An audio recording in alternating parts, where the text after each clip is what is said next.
Selebritas Inara Rusli melaporkan penyebar rekaman CCTV adegan syurnya bersama Insanul Fahmi ke Bareskrim Mabes Polri.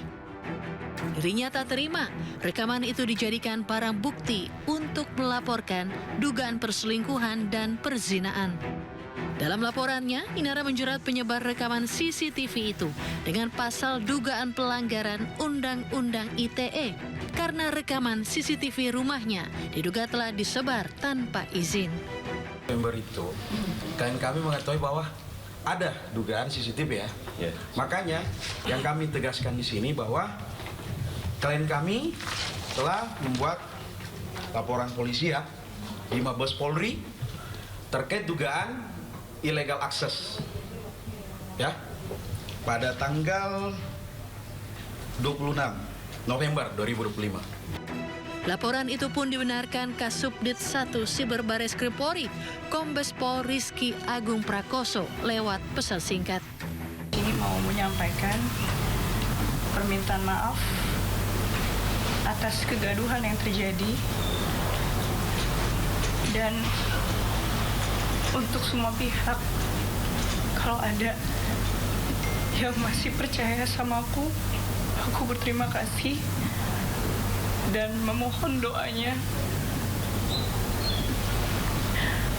Cukuplah Allah yang jadi sebaik-baik saksi bagi amalan kita.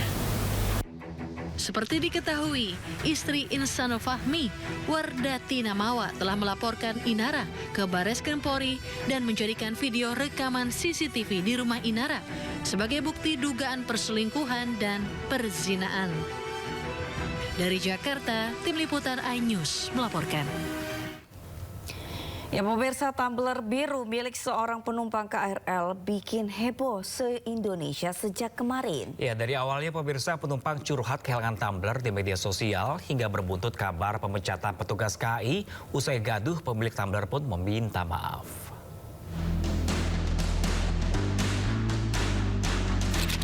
Tumbler biru seharga 300 ribuan ini memicu kehebohan sejak kemarin. Pemilik tumbler biru Anita Dewi curhat melalui media sosial soal tas berisi tumbler yang tertinggal di gerbong KRL saat ia turun di stasiun Rawapuntu. Pemilik sudah mengurus barang tertinggalnya melalui petugas, namun ia mengaku saat tasnya dikembalikan tak ada tumbler di dalamnya. Petugas KAI bernama Argi yang mengembalikan tas milik Anita mengaku tak sempat mengecek ada tidaknya tumbler di dalam tas. Gara-gara kelalaian kecil itu, petugas Argi terancam kehilangan pekerjaannya. Usai viral dan gaduh, Anita dan suaminya muncul ke publik untuk meminta maaf.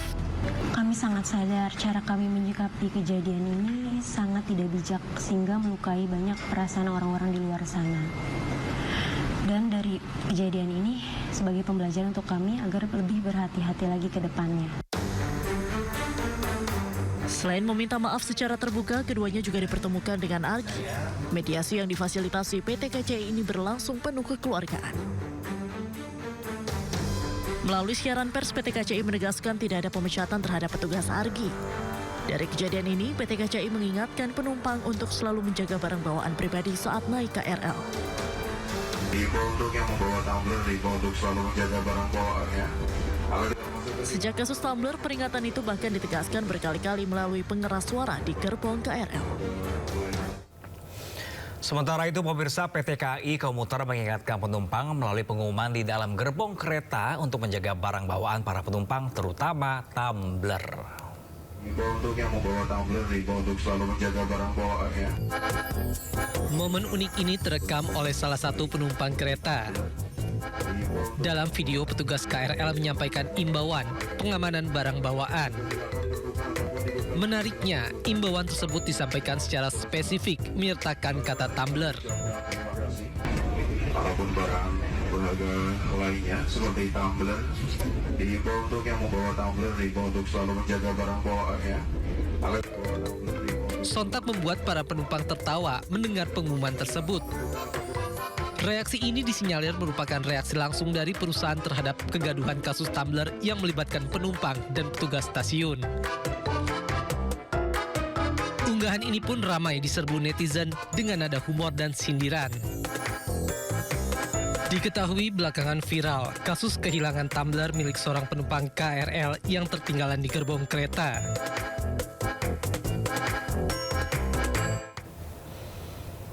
Pemirsa, Polda Metro Jaya segera menjadwalkan gelar perkara khusus terkait kasus tudingan ijazah palsu Jokowi yang diajukan pihak Roy Suryo CS. Kabid Humas Polda Metro Jaya menyebut permintaan gelar perkara khusus saat ini tengah dikoordinasikan dengan Biro Pengawas Penyidikan atau Wasidik. Namun polisi belum merinci kapan waktu gelar perkara khusus ini akan dilaksanakan. Nantinya usai gelar perkara khusus, penyidik juga akan memeriksa saksi dan juga ahli yang diajukan oleh 3 tersangka.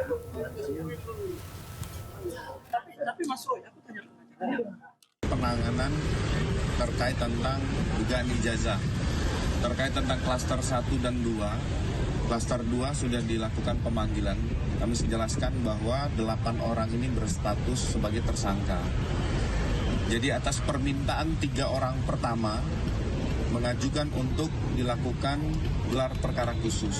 Sehingga penyidik saat ini berkoordinasi dengan Wasidik mempersiapkan waktu untuk melaksanakan gelar perkara khusus. Setelah gelar perkara khusus akan ditindaklanjuti pemeriksaan saksi ahli yang diajukan oleh 3 tersangka. Setelah itu baru tahap kepada 5 tersangka lainnya. Jadi ada tahapan-tahapan, ada yang kegiatan proses penyidikan ini yang didalami oleh penyidik. Kita beri ruang teman-teman penyidik untuk bisa melaksanakan fokus kepada gelar perkara khusus.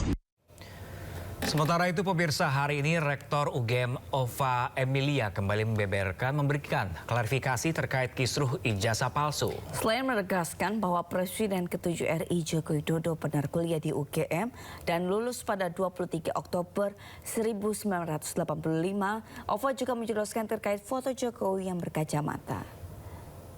Terkait foto ijazah Joko Widodo berkacamata, kami tegaskan bahwa di masa itu yang dilarang adalah foto diri dengan kacamata hitam.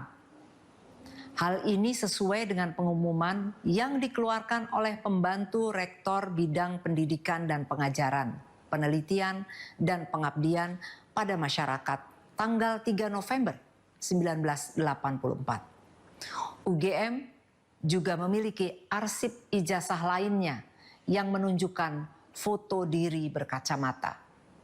9. Pernyataan ini untuk menyampaikan kebenaran sebagai tanggung jawab UGM dan tidak untuk membela satu pihak pun secara tidak proporsional.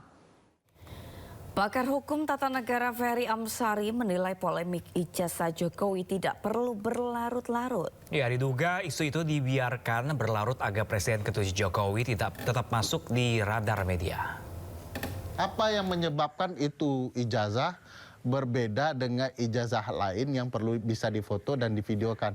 Emang khusus ijazah Pak Jokowi luntur begitu kalau difoto? Rusak kan tidak?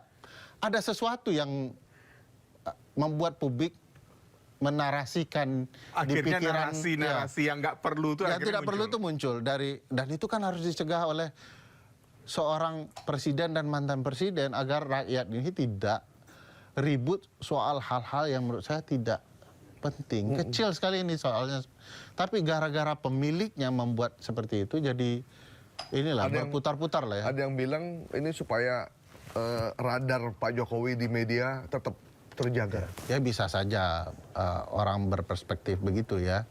Karena hampir tiap hari loh sekarang berita soal Pak Presiden ya.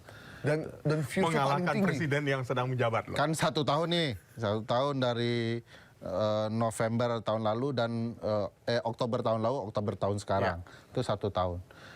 Pernah nggak Bang Gaib melihat 1 bulan itu tidak ada berita soal Pak Jokowi? Saya nggak pernah, ada selalu.